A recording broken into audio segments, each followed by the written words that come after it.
PoK के मुजफ्फराबाद में सड़कें जंग के मैदान जैसी दिखाई दे रही है। गाड़ियां जली पड़ी है, सड़कों पर पत्थर बिखरे हैं, भारी संख्या में सुरक्षा बल तैनात है और इसी तनाव और हिंसा के बीच विधानसभा चुनाव के लिए वोट डाले जा रहे हैं। प्रदर्शनकारियों और सुरक्षा बलों के बीच हुई झड़प के बाद हालात बेहद तनावपूर्ण है। स्थानीय लोगों ने सुरक्षा बलों पर फायरिंग के आरोप लगाए हैं और हिंसा में लोगों की मौत और कई लोगों के घायल होने की खबर है। लेकिन सवाल है कि पीओके में आखिर इतनी बड़ी हिंसा भड़की क्यों? लोग चुनाव का विरोध क्यों कर रहे हैं?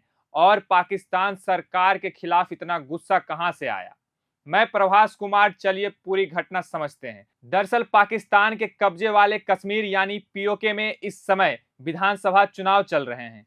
2 अगस्त को चुनाव के दूसरे चरण की वोटिंग हो रही है, लेकिन वोटिंग से पहले ही राजधानी मुजफ्फराबाद में हालात बिगड़ गए।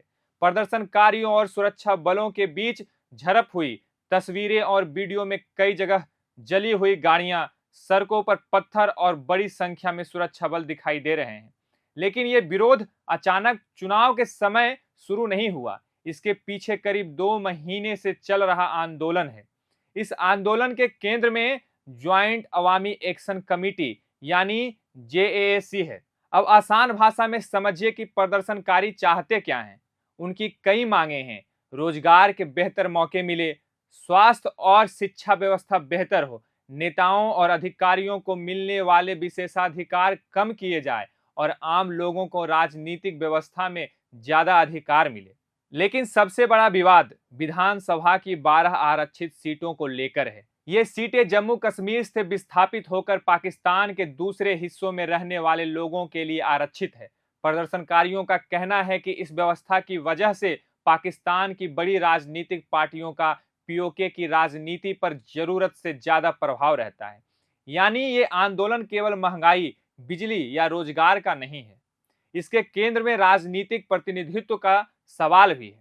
आंदोलन खत्म करने के लिए सरकार और प्रदर्शनकारियों के बीच बातचीत भी हुई, लेकिन बात नहीं बनी। इसके बाद विरोध और तेज हो गया और जब विधानसभा चुनाव आए तो जेएसी ने लोगों से चुनाव के बहिष्कार की अपील कर दी। हालात इतने खराब हुए कि चुनाव एक साथ कराने की बजाय इसे 3 चरणों में कराना पड़ा। पहला चरण 27 जुलाई को हुआ, दूसरा चरण 2 अगस्त को हो रहा है और तीसरा चरण 10 अगस्त को होना है। पहले चरण में भी हिंसा की खबरें आई थी और जब दूसरे चरण के दौरान मुजफ्फराबाद में फिर तनाव भड़क गया। स्थानीय लोगों और प्रदर्शनकारियों का आरोप है कि सुरक्षा बलों ने कई जगह फायरिंग की। मुजफ्फराबाद के प्लाट इलाके में भी गोलीबारी और लोगों के हाथाहाथ होने की खबर सामने आई है। इसके बाद लोगों का गुस्सा और बढ़ गया और बड़ी संख्या में प्रदर्शनकारी सड़कों पर उतर गए।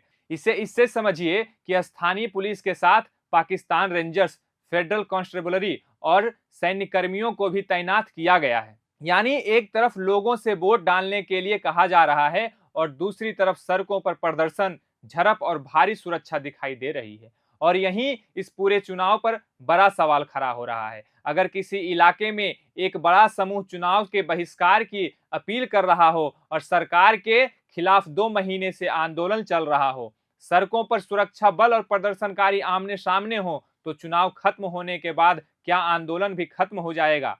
फिलहाल ऐसा कहना मुश्किल है। अब इसमें भारत का पक्ष भी समझिए। भारत पीओके में पाकिस्तान की तरफ से कराए जा रहे इस चुनाव को मान्यता नहीं देता। भारत का साफ कहना है कि पूरा जम्मू कश्मीर और लद्दाख भारत का अभिन्न हिस्सा है और पाकिस्तान ने जिस क्षेत्र पर कब्जा कर रखा है वहां चुनाव कराकर उस कब्जे को वैध नहीं बनाया जा सकता।